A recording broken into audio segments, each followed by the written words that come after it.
وصف عیب تناہی سے ہے بری، حیران ہوں میرے شاہ میں کیا کیا کہوں تجھے، حیران ہوں میرے شاہ میں کیا کیا کہوں تجھے، لیکن رضا نے ختم سخن اس پہ کر دیا، خالق کا بندہ خلق کا آقا کہوں تجھے۔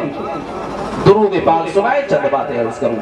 اللہم صلی علی سیدنا شفیعنا حبیبنا مولانا محمد صلاۃ و سلام علیک یا رسول اللہ، صلاۃ و سلام علیک یا حبیب اللہ۔ حضرات، اللہ تعالی جل مجدہ الکریم قرآن عظیم کے اندر ارشاد فرماتا ہے، یا ایھا الناس اتقوا ربکم الذی خلقکم من نفس واحدہ۔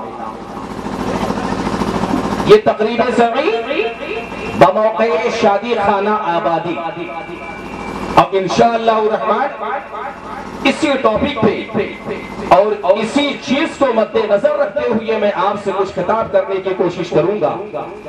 اللہ تعالی جل مجدہ الکریم قرآن عظیم کے اندر ارشاد فرماتا ہے، یا ایھا الناس اتقوا ربکم الذی خلقکم من نفس واحدہ، جس کا معنی، جس کا مطلب، جس کا مفہوم یہ ہے کہ اے لوگوں، اللہ کیا فرماتا ہے، یا ایھا الناس، اے لوگوں۔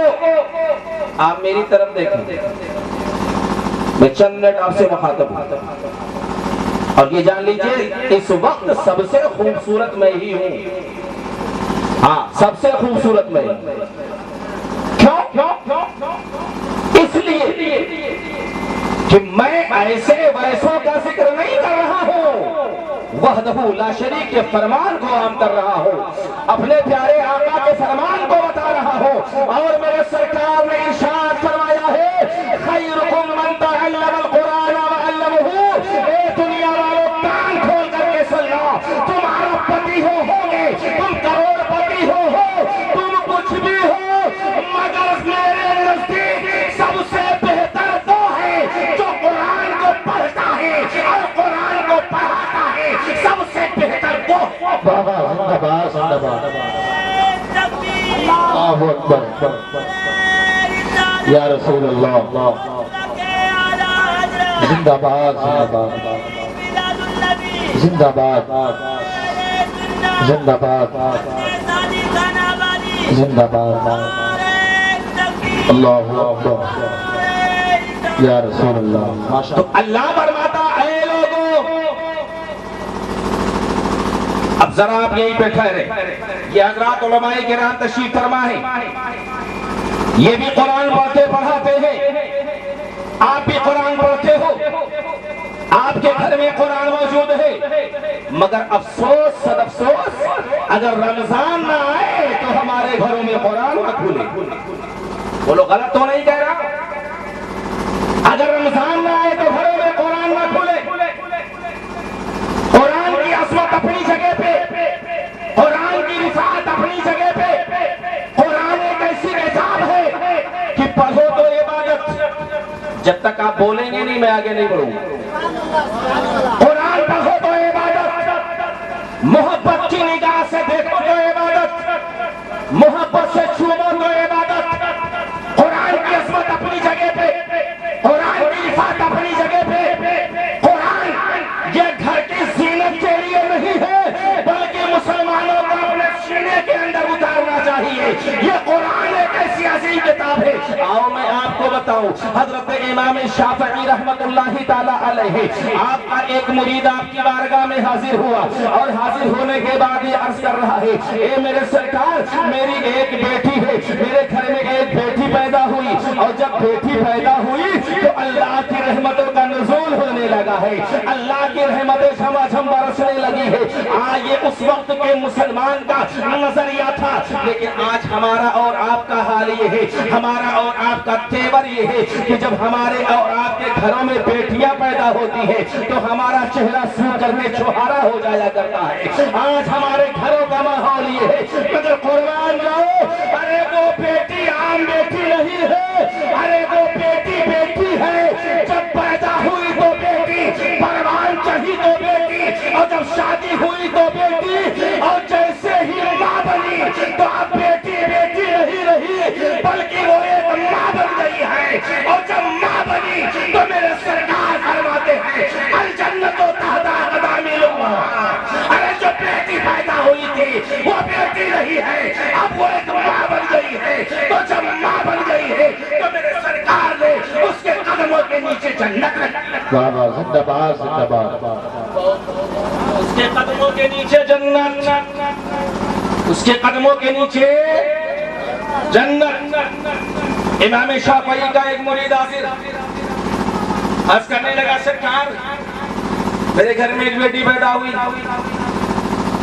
اور میں نے یہ منت مانی کہ جب میری بیٹی جمع ہوگی اور جب میں اس کا رشتہ کروں گا، اس کا نکاح کروں گا، تو دنیا کی ساری چیز جہیز میں دے دوں گا۔ آج یہ جہیز کی لعنت ہمارے اور آپ کے معاشرے کو پراگندہ کیے ہوئے ہے۔ یہ ہماری اور آپ کی ذمہ داری ہے کہ ہم شادیوں کو آسان بنائیں، شادیوں کو آسانیاں میں تبدیل کریں۔ یہ علماء اہل سنت آپ کو بار بار اعلان کرتے ہیں، ان کا کام ہے بتانا اور آپ کا کام ہے ان کے شانہ بشانہ چلنا، ان کی ہر بات پہ لبیک کہنا۔ قسم خدا کی جو اپنے اکابر کے تعظیم و تکریم میں رہا تو یہاں بھی کامیاب رہا اور وہاں بھی کامیاب رہا۔ بہت خوب، سبحان اللہ سبحان اللہ، ماشاءاللہ، حق ہے حق ہے۔ تو میں عرض کر رہا تھا امام شافعی رحمت اللہ تعالی علیہ سے مرید آقا بیٹی پیدا ہوئی اور میں نے منت مانی کہ اس کی شادی میں دنیا کی ساری چیز جہیز میں دے دوں گا، لیکن سرکار کیا بتاؤں، غربت ہے، پریشانی ہے، مال و اسباب نہیں ہے۔ اے سرکار اب کیسے میری منت پوری ہو؟ ایک تربہنا کے خشور سنی مسلمانوں، اپنے اکابر کا جملہ سنو ایمان تازہ ہو جائے گا۔ امام شافعی فرماتے ہیں اے آنے والا یہ بتا کیا تیرے گھر میں قرآن موجود ہے؟ ہاں سرکار میرے گھر میں قرآن موجود ہے۔ کہا جا جہیز میں قرآن کو رکھ دے، تیری منت پوری ہو جائے گی۔ اس لیے قرآن میں ساری چیزوں کا علم ہے، قرآن میں ساری چیزوں کا بیان ہے۔ ارے یہی وہ قرآن ہے جس کو پڑھ کر کے جنت پا لیا اور جس کو پڑھ کر کے نہ سمجھا اس نے جہنم کو خرید لیا۔ زندہ باد زندہ باد، یا رسول اللہ، زندہ باد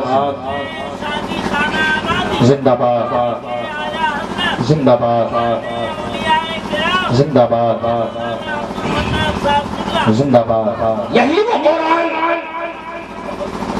جس کے اندر رب فرماتا یا ایھا الناس،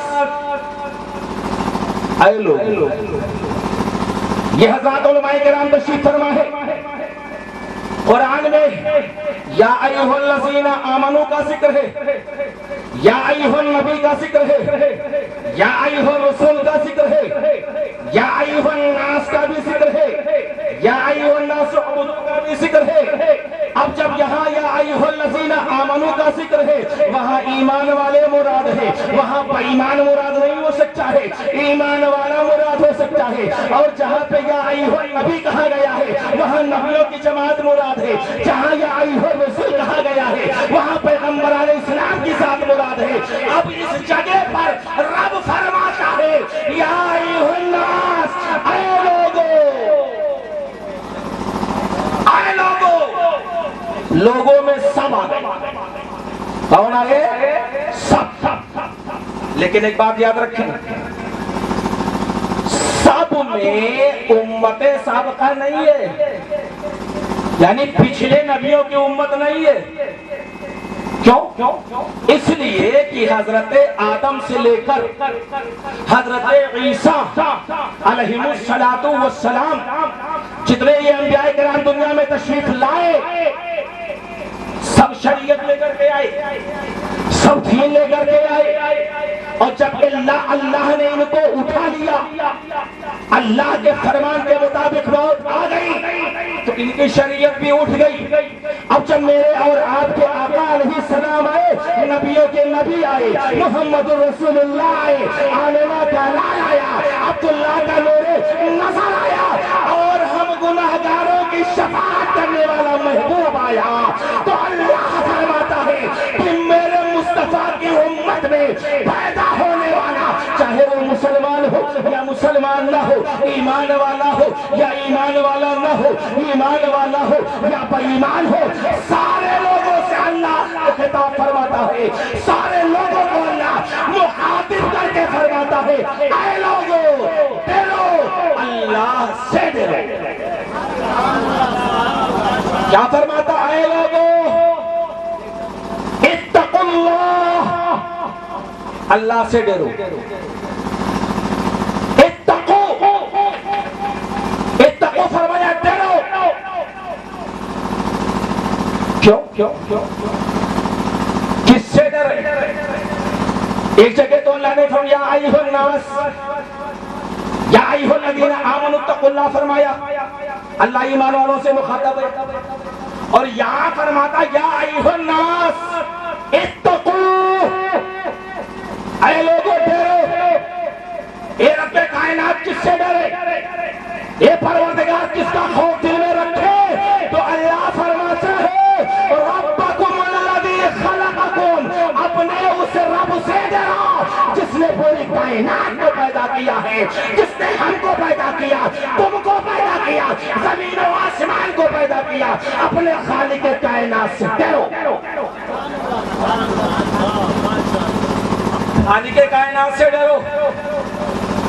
اور یہی نہیں، مزید ارشاد فرماتا ہے من نفس واحدہ، اپنے اس رب سے ڈرو جس نے تمہیں ایک جان سے پیدا کیا ہے، ایک جان سے پیدا کیا، صرف ایک جان، اونلی ون، ایک جان سے پیدا کیا۔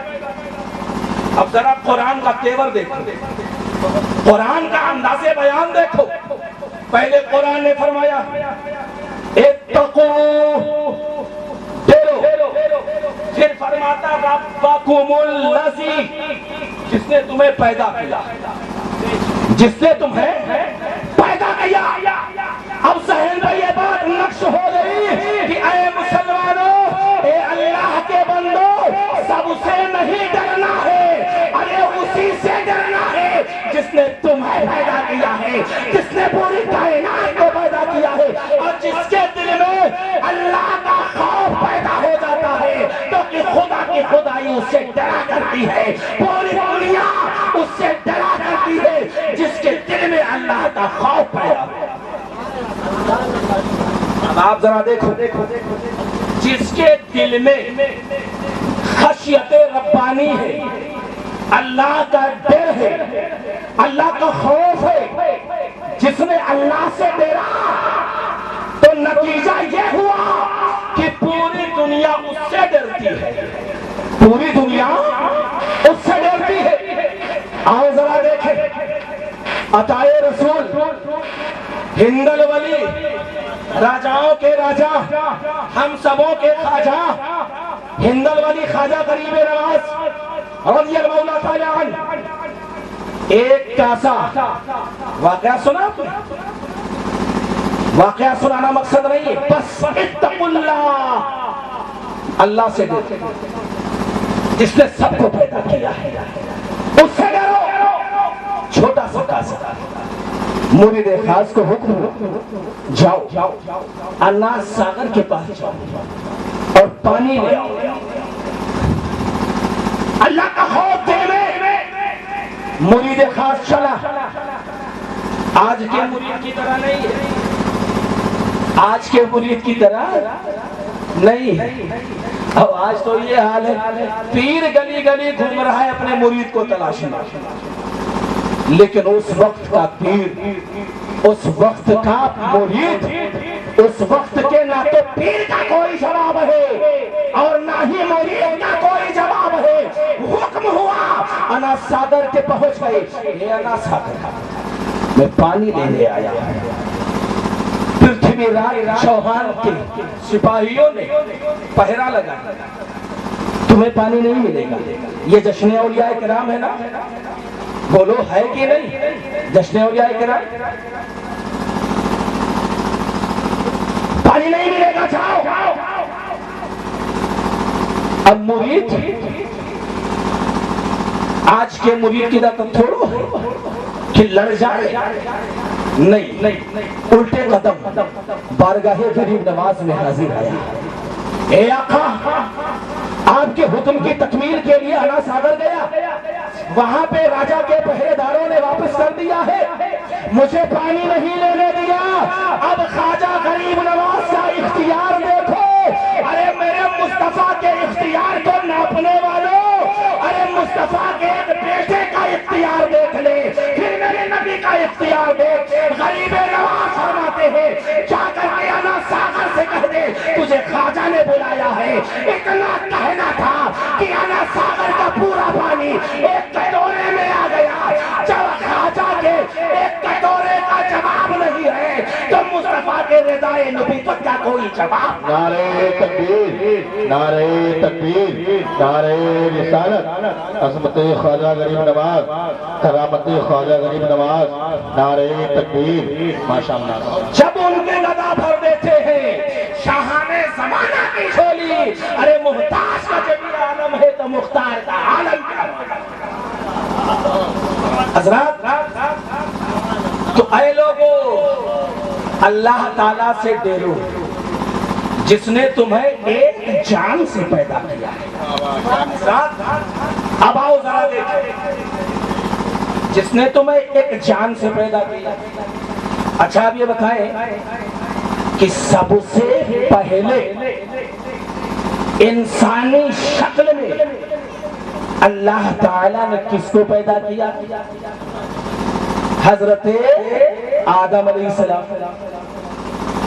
میں ایسی عبادت بتانے جا رہا ہوں کہ اس وقت روزہ بھی نہیں، نماز بھی نہیں، حج بھی نہیں، زکوٰۃ بھی نہیں، صدقات و خیرات نہیں، کوئی عبادت نہیں۔ سب سے پہلے ایسی عبادت ہونے جا رہی ہے جسے آج کا سنی مسلمان سنت رسول کہتا ہے۔ ایسی عبادت ہونے جا رہی ہے۔ تو اللہ نے سب سے پہلے کس کو پیدا کیا؟ حضرت، آپ گھبرا تو نہیں رہے؟ آپ سنیں گے؟ محبت سے کہہ دے یا رسول اللہ۔ آپ بیدار رہیے، میرے بعد ہندوستان کا وہ عظیم خطیب آنے والا ہے، انشاءاللہ آپ تقریر سن کے نہیں بلکہ اگر اللہ نے چاہا تو آپ تقریر یاد کر کے جائیں گے۔ تو میں اس کر رہا تھا، سب سے پہلے آدم علیہ السلام کی تخلیق اللہ نے فرمائی۔ اللہ نے کہاں پیدا کیا؟ اللہ نے کہاں پیدا کیا؟ جنت میں۔ کہاں پیدا کیا؟ جنت میں۔ اور جنت میں کون پیدا ہو رہا ہے؟ ہمارا اور تمہارا پوری نسل انسانی کا باپ حضرت آدم علیہ السلام جنت میں پیدا ہوئی۔ اچھا جنت آپ نے دیکھا ہے؟ مولانا مہدی صاحب سے پوچھا آپ نے دیکھا ہے؟ نہیں، جنت کسی نے نہیں دیکھا مگر مانتے ہیں۔ جہنم نہیں دیکھا مگر مانتے ہیں۔ اللہ کو نہیں دیکھا مگر مانتے ہیں۔ میزان کو نہیں دیکھا مگر مانتے ہیں۔ جنت و دوزخ کو نہیں دیکھا مگر مانتے ہیں۔ کیوں؟ اس لیے کہ ایک کہنے والے کا ارے کہاں مان لیا ہے اور بن دیکھے ہم نے اس کو خدا مان لیا۔ زندہ باد، زندہ باد۔ بن دیکھے ہم نے اس کو خدا مان لیا ہے۔ جنت نہیں دیکھا، جنت نہیں دیکھا مگر مانتے ہیں۔ اور ایمان ہے، اسی کا نام ایمان بھی۔ جنت میں پیدا کیے۔ اچھا جنت اتنا عالیشان محل جس کی دیواریں سونے اور چاندی کی، جس کے تارے مشک و عنبر سے، آج جنت الفردوس لگا کر کے گلی سے گزر جائے، بہت اچھا خوشبو لگا کے جا رہا ہے، بہت عظیم خوشبو لگا کر کے جا رہا ہے، یہ ہم اور آپ کرتے ہیں۔ اور جس کے دارے مشک و عنبر سے، اور جس کے نیچے نہریں جاری ہیں، ایسا نہر ہے کہ جس کا پانی پی لے تو کبھی پیاس نہ لگے، دودھ سے زیادہ شفاف، شہد سے زیادہ میٹھا، ایسی جنت کہ انسان جنت میں جب جائے گا اور صرف یہ سوچے گا، خیال کرے گا، اے اللہ مرغ مسلم مل جائے کھانے کو، ابھی سوچا ہی تھا کہ اللہ نے عطا کر دیا، ایسی جنت، ایسا پیارا گھر۔ حضرت آدم علیہ السلام تنہا، اچھا کتنا بھی اچھا گھر کیوں بنا لے، کتنا عالیشان محل کیوں نہ تیار کر لے، اور اگر ایک آدمی کو اس کے اندر رکھ دے تو اکتاہٹ ہوگی کہ نہیں ہوگی، گھبراہٹ ہوگی، چین نہیں آئے گا، سکون نہیں ملے گا، قرار نہیں ملے گا، بے چین رہے گا، بے قرار رہے گا۔ یہی کنڈیشن حضرت آدم کی، بے قرار ہے، سکون نہیں، بے چین ہے۔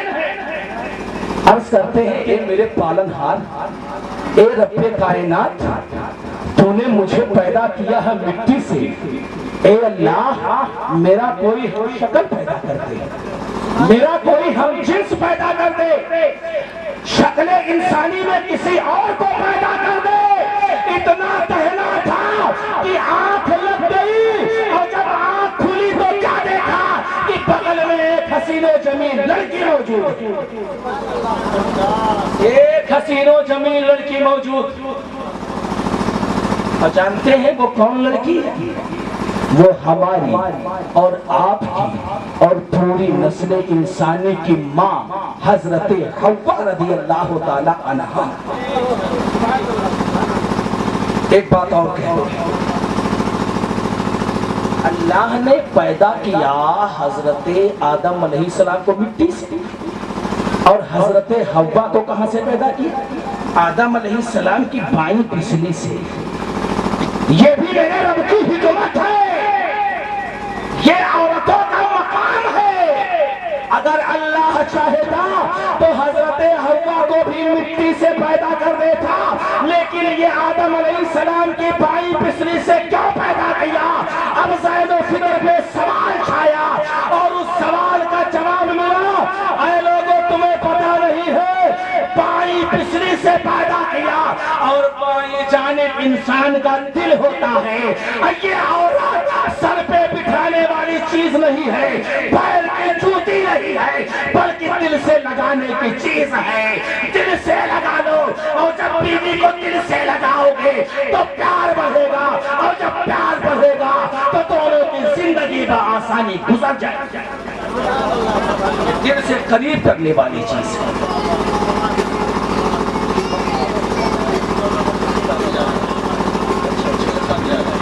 تو میں جو معافی ضمیر جو میں لے کے آیا تھا، ابھی میں نے اس پہ کچھ گفتگو ہی نہیں کی، پھر کبھی انشاءاللہ موقع ملے گا تو آپ کے مابین حاضری کا شرف حاصل کروں گا۔ اب جو حدیث شریف میں نے پڑھی صرف اس کا ترجمہ آپ سماعت کریں۔ عن انس قال قال رسول اللہ صلی اللہ علیہ وسلم اذا تزوج العبد فقد استكمل نصف الدين فليتق الله في النصف الباقي۔ ہم سب کے آقا، ہم سب کے داتا احمد مجتبیٰ محمد مصطفیٰ علیہ تحیت و ثنا ارشاد فرماتے ہیں، جس کے راوی حضرت انس رضی اللہ عنہ ہے، آقا فرماتے ہیں اذا تزوج العبد،